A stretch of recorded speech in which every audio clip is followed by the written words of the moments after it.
Hello and welcome to Moviefone.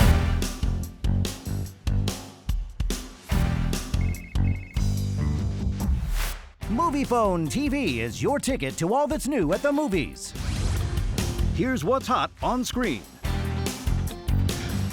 The world's most unlikely Kung Fu master returns in the hilarious, butt-kicking animated action comedy Kung Fu Panda 4, featuring the voices of Jack Black and Awkwafina.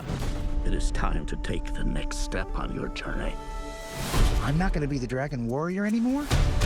You will advance to spiritual leader of the Valley of Peace. Inner peace. Dinner, please. Dinner with peas in a sesame soy glaze. This is not working at all. It's been a blessing. I have to say, I feel so lucky. It's been an incredible ride. It's been the greatest journey of my career. I've kind of grown up with the character. I feel like I've gone on this journey with Poe, who started off as a kid and kind of, you've seen his growth. Each movie he learns another important lesson. Very clever, Fox. You know something. She definitely has a klepto problem, but I think she does so because she has a set of circumstances in her life. She's an orphan like Poe, but it's interesting because her worldview is one of distrust. She has to learn that, and I think Poe's kind of innocence like really helps her change her perspective, and it leads to I think a really like fun friendship. Yeah. Skadoosh. What do I know about being a spiritual leader? What is it you're holding? A cookie? You were chosen to become something more than you already are. There's tons of really great laughs. Oh man. I might have been laughing the hardest at the premiere audience. I was screaming. He was. I was screaming. I was letting them know. Some of them in his own lines too. Yeah. Maybe some of my own stuff. There was one. I was entertaining myself. You're But also my two dads and you and everybody in the cast had kick-ass moments. I think they're gonna have fun and it's gonna be loads of action. But at the same time, I think we have some really cool themes for everyone. This one's specifically about change. Poe's gotta go through a big change. Change doesn't always have to be a bad thing. Why do you think I always change the menu at the restaurant? It's time to let go of the Dragon Warrior and move on to the spiritual leader. And it's that embracing change. It's an important lesson of this movie, and it feels like also an important lesson in my life, too. You finally met your match, chameleon. We're not so different, you and I. Skadoosh. Stand back. I'm gonna kick my butt.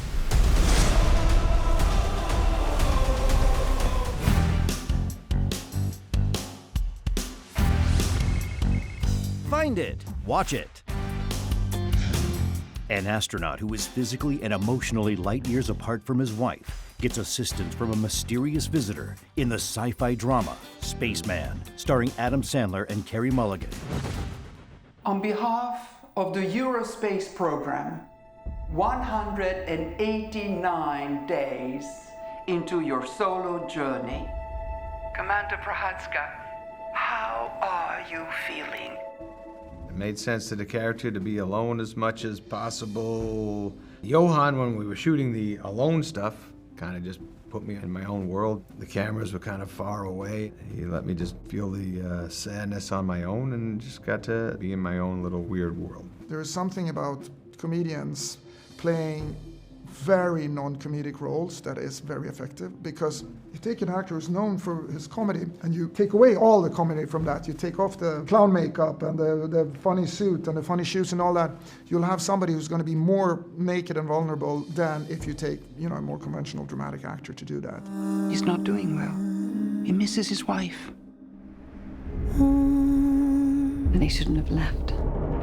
I think she was just feeling fed up, and that's what I liked about the character, and the idea was that she's really annoyed, that he's decided that he needs to do this thing for himself, but to the exclusion of everything else. There are tons of films about brave men going off and fulfilling their dream or their huge mission in life, but, you don't see the sort of reality of how people really feel about that, which is not always like cheerleading, it's the reality, which is like, this is massively inconvenient. The undeniable theme of the film is about what happens when you prioritize yourself and your wants and needs too much versus those who are close to us. I'm getting interference. I did not intend to frighten you, skinny human. Do not be afraid. I'm losing my mind. Well, Paul, who plays Hanush, we did a bunch of rehearsals together, so we got to kind of lock into something that we were connecting on, and so he wasn't there when I was shooting it, but I felt his warmth throughout it, and it was kind of like a subconscious or spirit or something that I was able to talk to and be truthful with, and it was very cathartic. Why are you here? I might be of help. I wish to assist you in your emotional distress. I don't need your help, but you do. I started looking into this project in the pandemic, you know. So loneliness and isolation was like, we shot this in the pandemic, and that was a big part of the experience, to be honest. You know, what happens to all of us when we're deprived of our of the social aspect of us, we are social creatures, you know, and when that is getting sort of taken away from us, and how does that work for us, you know? And to some extent, all of us were, camped up in a little spaceship during the lockdown. You go where I go, and I go where you go.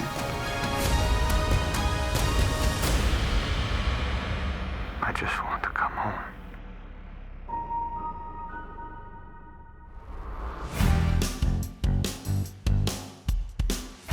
Up next on Moviefone TV, the action thriller Bring Him to Me and the animated series X-Men 97. To find out where to watch any movie, check out Moviefone.com. Find it, watch it. When I first read the script, I saw that the car had this sort of its own identity, or almost represented like this third character.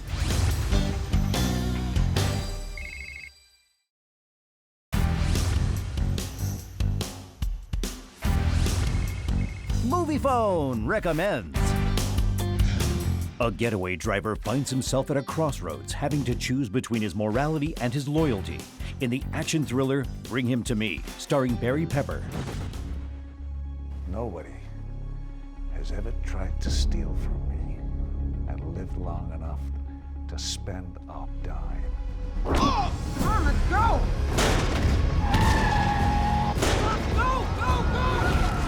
Tom the writer pitched me a script a couple of years back, and it wasn't this one. It was like a creature feature, and we had Barry attached to that one. As you know, in Hollywood, things just happen, and I said, what are you working on now? And he's like, oh, it's a crime movie.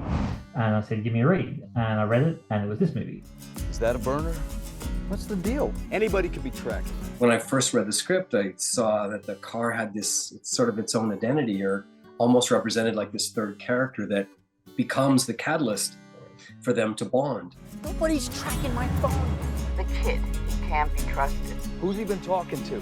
Yeah, the film was, obviously very focused on these two characters, and Driver, obviously, he's dealing with all these emotions under the surface, and guilt and grief and addiction and all this stuff from his past that he's dealing with. And Passenger's just annoying the crap out of him. He's like, don't touch my car. Don't do anything, just shut up. And I love the contrast, the juxtaposition of those two characters. Hey! Go somewhere! You won't make it through the night. There was no stunt driver. I had to do all the driving. There was no, stuntmen. We had to do our stunt scenes. And so it was an exciting, electric time, but also really intense. I don't think we would have got the film done as quickly as we did if we had to keep switching out stunt drivers and that. So he was amazing at driving, and it was a saving grace. Nobody steals from me and gets to live. That, of course, is the challenge. The nature of really tight budgets and independent filmmaking is, you can't have everything. We had to find ways to really make sure that the film was interesting and not just the same thing every time. So lots of different, coming up with ways to shoot that car. It's a simple storyline, it's a genre film, it's a genre crime thriller that is, character driven. And if you like, those type of genre films, then you're gonna love this. There's a lot of father, son, daughter thing going on throughout the script, whether it's Sam's, father and son, or Barry, or surrogate with the passenger. So there's a lot going on in there, which I kind of enjoyed. I had a little head injury recently. So I want to be quite sure I got this clear. I hope people watch the film and sort of think, what would I do in this situation? Like, everyone is kind of between like a rock and a hard place, and in life that happens sometimes, and it's kind of like, how far would you go?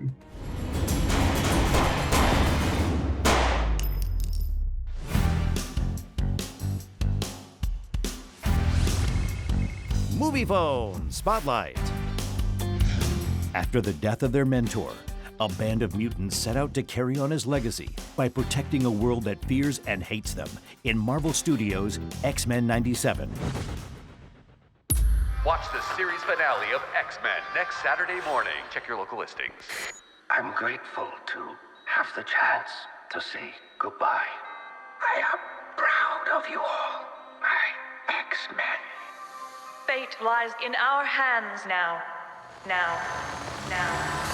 Once they knew they were going to make this show, it's kind of a no-brainer. Like, yeah, if you want to make a continuation, you have to get the cast to continue. Come on, let's go. It was more about, are they available? Do they want to come back and play? You know, and that's what was cool because, yes. I am Storm, Mistress of the Elements. Those who were still game and wanted to come back and do the voices and who could still do the voices, we brought back to play it. Those who were game and, you know, again, it's been 30 years, some vocal quality doesn't keep sometimes, right? It's just time, right? Those who wanted to come back and play with us, they were given other roles because it is about acknowledging the work, you know, and the shoulders that we are on of the people that came before. So just to get to have everybody come in, that's just been a dream come true. We have to stay vigilant. The professor entrusted us with his dream. No matter how dark it is, we must believe in each other. From the story Bible and the inceptions of the script from day one, you know, they had already figured out where the parameters were for the sandbox, where the show needs to start, where it needs to pick up from. I was brought in to help work on where the visual parameters of the sandbox were. The writing needs to evoke the 90s nostalgia, as well as understanding the characters and conveying these emotions and these themes and carrying that feeling across. Same responsibility has to come in the visual. The audience is here to hear and feel those words on those stories, but they want to see the X-Men. Heads up! So what does that look like? What does that feel like? Where is that parameters? And what is too clean? What is too HD? What is too aged? And that's where when you watch the show, you go, this feels like the OG show, but it's not. And that is all meticulously worked on and thought up from day one until we executed, you know, day 9,748. To me, my X-Men.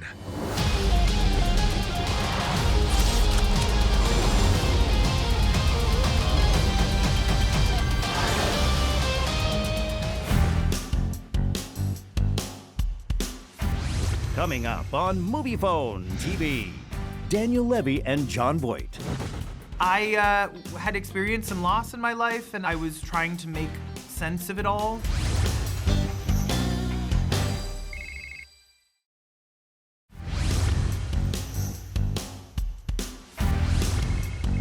In case you missed it.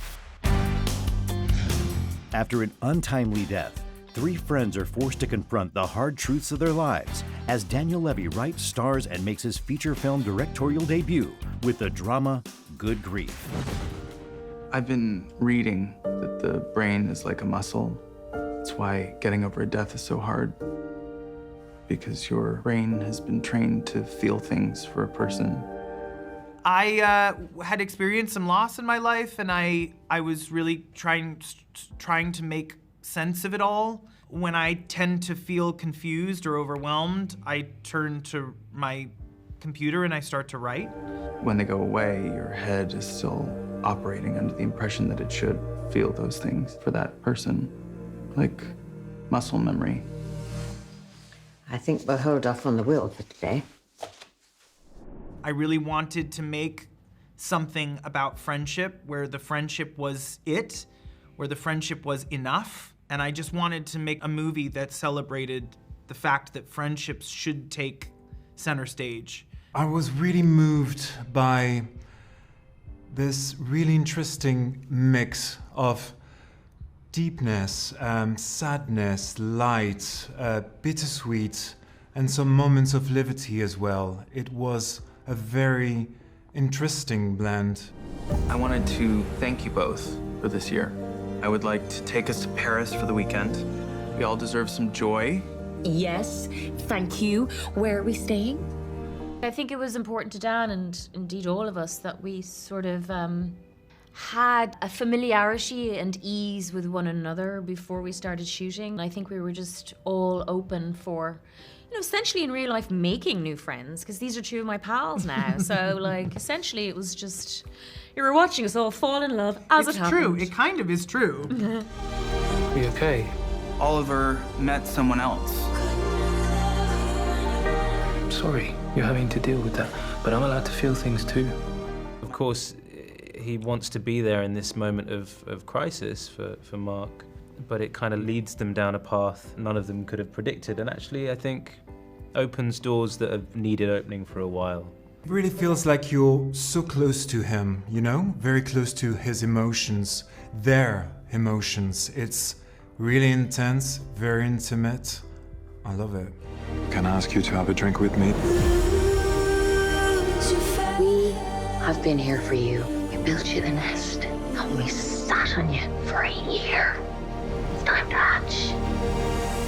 I feel very grateful to be given the opportunity to tell a story about friendship when, it's a little left of center in terms of subject matter, and now we're here. Who knew? This is us loving you.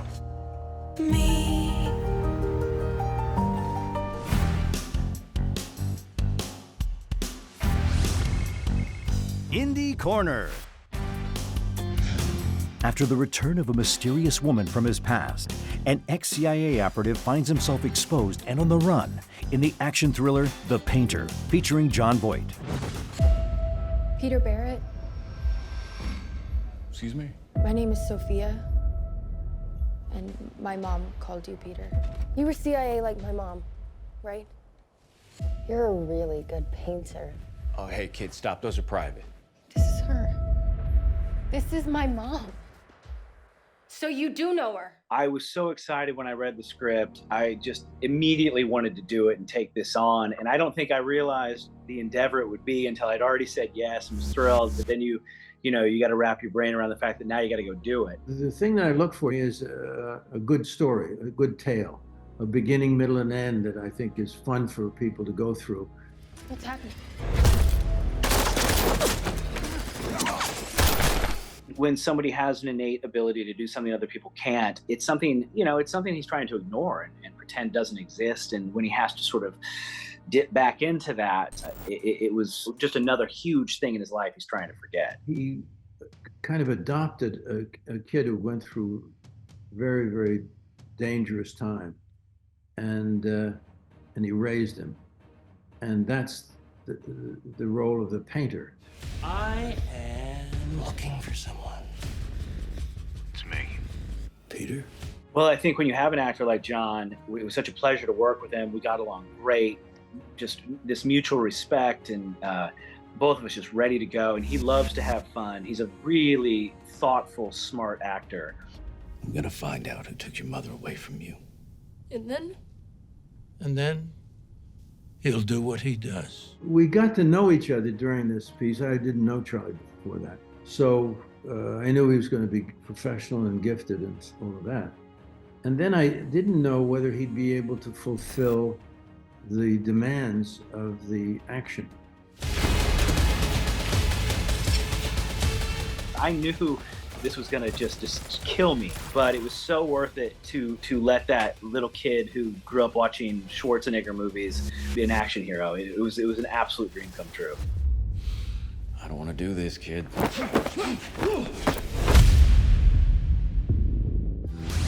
Stay tuned. There's more coming up on Moviefone TV.